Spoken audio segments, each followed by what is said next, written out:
Today,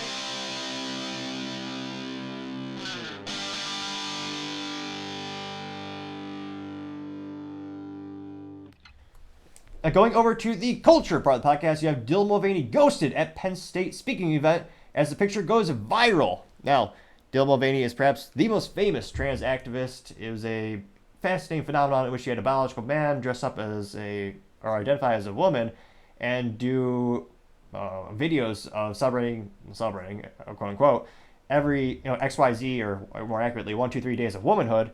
Where the most famous one I would say would be Dylan prancing through the woods, or the forest, in high heels and prancing about. Which I did ask female members of my family. Women don't do that. I was, truth be told, a little bit shocked. I mean, not really, but this person got millions of dollars from advertisers. Most famously, got, I believe, $1 million contract from Maybelline, Tampax, the tampon company. They gave Dylan Mulvaney a couple $100,000, I believe. Anheuser-Busch InBev, or Bud Light, gave Dylan Mulvaney $185,000 to be a brand ambassador. Subsequently killed the brand by 30% of their sales, subsequently week over week. And sales by volume, well, that's dollar amount. Sales by volume, about 26% week over week. So this person became very famous and, fiscally speaking, very financially successful. And this person decided, well, I'm going to do speaking events and charge about $40,000 per speaking engagement. Which, geez Louise, I can't imagine someone's words. I can't imagine people getting paid so much for speaking. I understand some people certainly have some extraordinary, brilliant ideas, and I can understand the value of a public appearance, but I mean, a glorified activist getting $40,000 per engagement? Let's just say I was skeptical to think this would succeed. Now, given the culture of college campuses, and I actually thought this would be wildly successful for Dylan.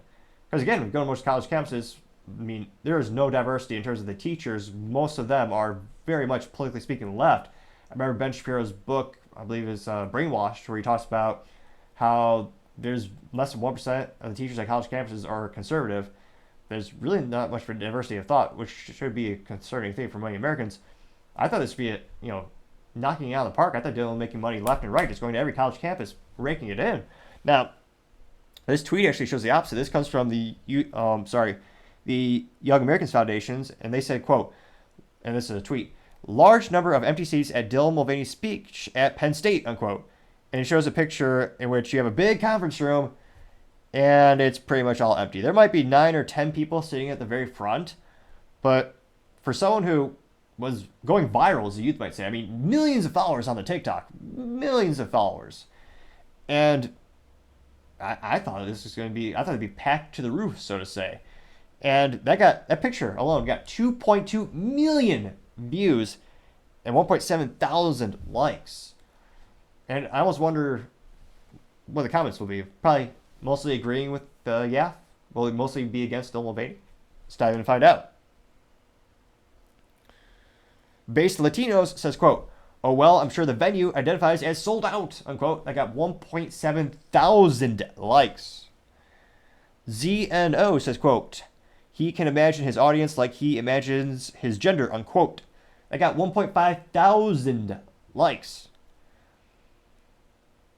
And Orr says, quote, didn't you hear? Most of the audience identifies as transparent, LOL, unquote.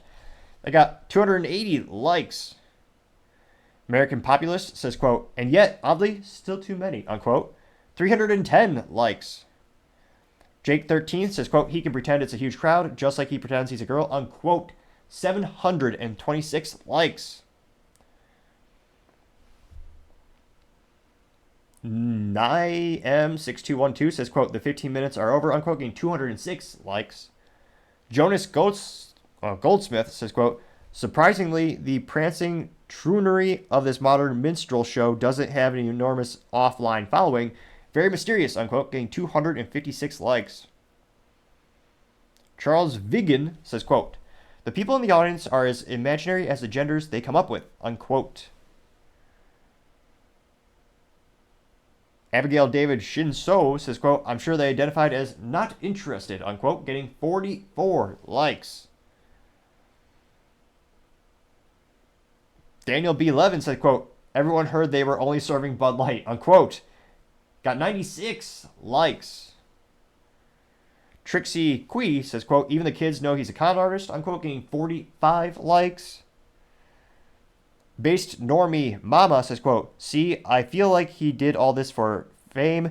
He's been doing everything and anything to try to get famous, and this just happened to be what worked at the time. So by taking that away from him, it sends a clear messages. Unquote, getting 73 likes. I mean, people show up or not. This person still got paid like 40 grand. Which, now that you think about it, 40 grand if only 9 people showed up. That's a big chunk of change per person. David B. Basquill says, quote, like the person, the theater is empty, unquote, getting 12 likes. It looks like overwhelmingly supportive of Yaf and against Dylan. It'll be interesting to see, is there finally a cultural shift in the United States to move away from these types of things? For a while, pretty much every major brand, I mean, we're talking about Maybelline, Tampax, the largest, most successful businesses on the planet, were giving Dylan Mulvaney hundreds of thousands, sometimes millions of dollars, because it presumably is increasing their sales. And in some cases, as crazy as it sounds, it was. That's why some of them were doing it. Now, Bud Light, of course, that was perhaps the tipping point in which, again, Q2, just one quarter, they lost $400 million in sales after the Dylan Mulvaney incident, where Dylan Mulvaney had a picture of Dylan's face on the can and took 2 or 3 pictures with the can. I think that was the tipping point where the businesses started to decrease their sponsorship of this individual, or whatever you want to call it, brand ambassadorship, whatever. But it's an instance where a lot of people are still questioning this person's authenticity because, again, it's a debate even in the trans community, because Dylan presumably had never got the, I don't know, cover your ears if you have children listening, the surgery that some people believe is necessary to become part of that community by chopping parts off. So there's a lot of people questioning this person's authenticity on that regard. A lot of people are thinking it's opportunistic. So there's a lot of questions. It's not like every community, or it wasn't a 100% consensus. It's a very controversial individual, even prior to the Bud Light fiasco or business blunder of the century. So it'll be interesting to see, is there a cultural shift away from this? And do you think, one of the comments did mention how this person is extremely famous online, and there are certain things that the algorithm will intentionally push for a myriad of reasons. I believe a lot of people would suspect they have ulterior motives, especially if it's TikTok, which is owned by China. So it'll be interesting to see, is there just a disconnect where, I mean, something will be really famous, really big online, but when you go in the real world, there's that big disconnect and there's not that much support. But again, maybe it's also a small sample size. This is one speech. I mean, who knows? But I'd be fascinated to hear what you have to say. Thank you, everyone, again, for taking the time to tune in today. Don't forget to take time to subscribe. Trying to get to 4,000 subscribers by the end of December. Also, leaving a comment is a great way to give me some feedback. Let me know how I can make the show better and better, improve the quality. Also, lastly, don't forget to take time to tell your family, tell your friends, tell your coworkers, heck, tell your enemies, tell anyone and everyone. Just stay safe and fight the good fight.